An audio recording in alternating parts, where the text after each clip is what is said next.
ঠিকে আছে আমাৰ বিপিএফৰ যেটো কাৰ্যপন্থা ঠিকমতে চলি আছে। আজি আমি মছলপুৰ ব্লক কমিটি এই সমষ্টিৰ আমি ষ্টিয়াৰিং কমিটি গঠন কৰিলো আৰু আজি মানে ওদালবাৰী যেটো হেড অফিস আছে তাতে ইউপিএফএলৰ পৰা কমিয়ে 100 জন মান যোগদান কৰিলে আৰু এই বৰমাত এইবাৰ ইয়াত 13 জন মান আলাকজাৰ আৰু আমাৰ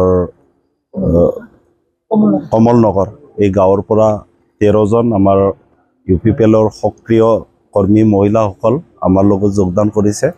আমি ভাল পাইছো আজিৰ দিনত মানে বহুজন ইউপিএফএল কৰ্মীয়ে আমাৰ লগত যোগদান কৰি আছে আৰু আমাক খবৰ দি আছে বহুতো গাঁৱৰ পৰা পুৰা গাঁৱে হিতি গাঁৱৰ পৰা সকলো মানে ব্যক্তিয়ে একেলগে বিপিএফ দলত যোগদান কৰিম বুলি আমাক কথা দিছে। এনেকুৱা বহু গাঁও আছে, এতিয়ালৈকে 5খন মান গাঁও আছে।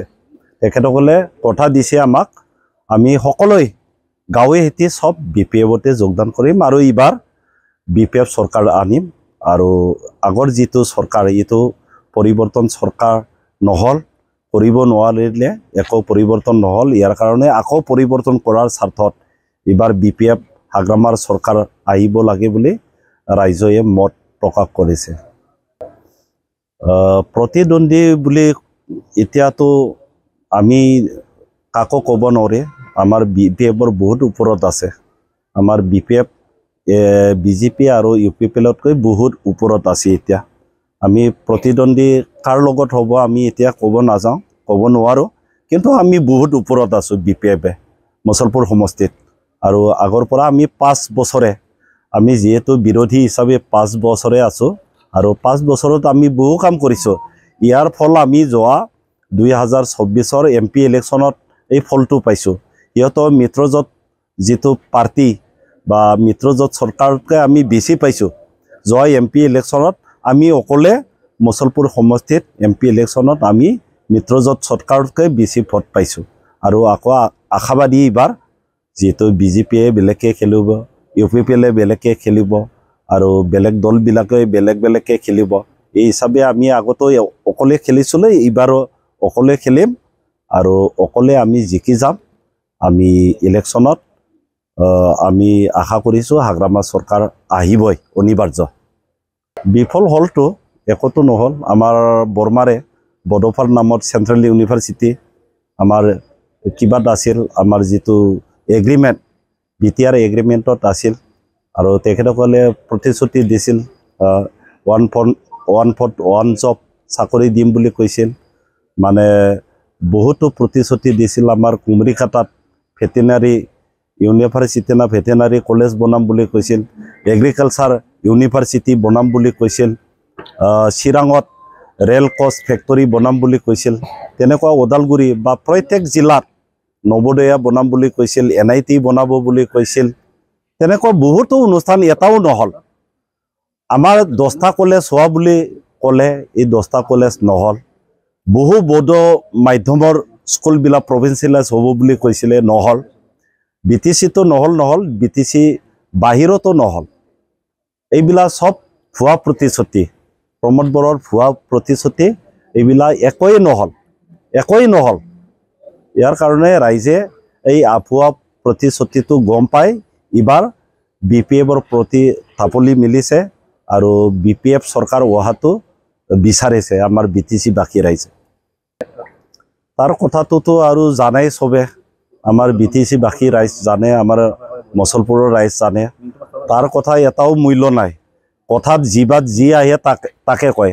আমি প্ৰমোদ বড়োক তেনেকুৱা বেয়াকৈ আমি গালি নাপাৰোঁ। তেখেতে যেনেকৈ আমাৰ হাগ্ৰামা মহিলাৰীক গালি পাৰে নহয়, আমিও প্ৰমোদ বড়োক গালি পাৰিব পাৰোঁ, কিন্তু আমাৰ মনে নকয়, তেনেকুৱা গালি নাপাৰোঁ। আমি মছলপুৰৰ হয়, আমি আমাৰ যেটো EM তেখেতৰ যিখিনি কথা বতৰা কোৱা এইবোৰ আমি শুনিলে লাজ পাওঁ। তাৰমানে আমি মছলপুৰবাসী হিচাপে ইয়াৰ কাৰণে তাৰ কথা মূল্য নাই। ইয়াৰ কাৰণে আমি বেছি ৰিয়েকশ্যনো নিদিওঁ, গুৰুত্ব নিদিওঁ, ৰাইজে গুৰুত্ব নিদিয়ে। তেখেতে একো কাম নকৰিলে 5 বছৰ মাত্ৰ গানে গালে, 5 বছৰ প্ৰত্যেক ফাংচনত গান গায়, ইয়াৰ বাহিৰে একো কাম কৰা নাই। একো কৰিব পৰা নাই আমিও শুনিছো আমাৰ যেটো ফেৰেংগা ৰঞ্জিত বসুমতাৰী যেটো ফৰেষ্ট ডিপাৰ্টমেন্টৰ ইএম তেখেতৰ জিঅ'ৰ নামটো 1 নম্বৰত থকা বুলি ফেচবুকত ওলাইছে বা প্ৰেছ মিডিয়াটো আমি দেখিছো আৰু তেনেকৈ আমাৰ টেডত যি উত্তীৰ্ণ হল মানে কোৱালিফাইড যুৱক যুৱতী সকলে বলে স্থান পোৱা নাই তেনেকুৱা শুনিছো পইচাৰ লেনদেন হোৱা বুলি শুনিছো ফৰেষ্টত 12 লাখৰ পৰা 18 লাখ লোৱা বুলি তেনেকুৱা আমি শুনিছো তেনেকুৱা কাৰাপচন হোৱা বুলি শুনিছো আৰু আমাৰ যেটো বডলেণ্ড ইউনিভাৰ্চিটিৰ পৰা 33টা কলেজত যেটো কিতাপ বিতৰণ হল 500 টকা কিতাপটো 15000 টকা বিল দি ফেলাই উলোৱা বুলি যেটো প্ৰচাৰ হল ইবিলাতো নোটিছ আহিছে আমাৰ ৰেভিনিউ ডিপাৰ্টমেন্টত তেনেকুৱা টিং সাপ্লাই দিয়া বা কিবা কিবি তেনেকুৱা আমাৰ লিগেল নোটিছ উলোৱা বুলি কৈছে তেনেকুৱা মানে বিল দি ফেলাই সামগ্ৰী নিদিয়াকৈ পইচা উলোৱা বুলি আমি সংবাদ মাধ্যমত উলোৱাটো আমি দেখিছো আৰু ৰাইজে কৈ আছে কাৰাপচন হৈছে তেখেতে কৈ আছিল কাৰাপচন ফ্ৰী সৰকাৰ কিন্তু বহুতো কাৰাপশন হয়েছে আমাৰ ঘৰেৰ পৰা পয়সা তোলা আৰু আমাৰ যেটো ঘৰত পায়খানা অনলাইন কৰাৰ নামত 200 300 500 লোৱা বুলি প্ৰচাৰ হয়েছে আৰু ইলেকশন আহিলে বহু 1 নম্বৰে 2 নম্বৰে তেনেকৈ অৰুণোদয় ফৰ্ম ওলাই এইবিলাক মানে মিছা কথা তাৰ মানে বহুতো তেনেকুৱা ফৰ্ম ওলাই আৰু আমাৰ মহিলাবিলাকক তেনেকৈ প্ৰলোভন দেখুৱাই ফেলাই ভোট মানে লবৰ কাৰণে তেখেতসকলে এই কাৰ্যকলাপবোৰ কৰি আছে 5 বছৰে কৰিলে ইয়াৰ কাৰণে এইবোৰ প্ৰতিশ্ৰুতি ৰাইজে এই আভুৱা প্ৰতিশ্ৰুতিবিলাক আৰু সহ্য নকৰে ইয়াৰ কাৰণে পৰিত্ৰাণ পাবৰ কাৰণে বিপিএমৰ চৰকাৰ হাগ্ৰামাৰ চৰকাৰ বিচাৰিছে এবাৰ অনিবাৰ্য ৰাইজে বিদায় দিছে অলৰেডি ৰাইজে বিদায় দিছে তেখেতসকলৰ আৰু চৰকাৰ নহয় আমি অকলে চৰকাৰ গঠন কৰিব পাৰিম বুলি আশাবাদী আমি সংখ্যাগৰিষ্ঠতা বিপিএফ চৰকাৰ শক্তিশালী চৰকাৰ হ'ব বুলি আমি আশাবাদী গুৱাহাটী বৰবাৰীস্থিত সেন্ট্ৰেল বেংকৰ সমীপত মুকলি শ্ৰী বিষ্ণু লজ য'ত উপলব্ধ বিনামূলীয়া ৱাইফাইৰ লগতে আটক ধুনীয়া এচি নন এচি ৰুমৰ ব্যৱস্থা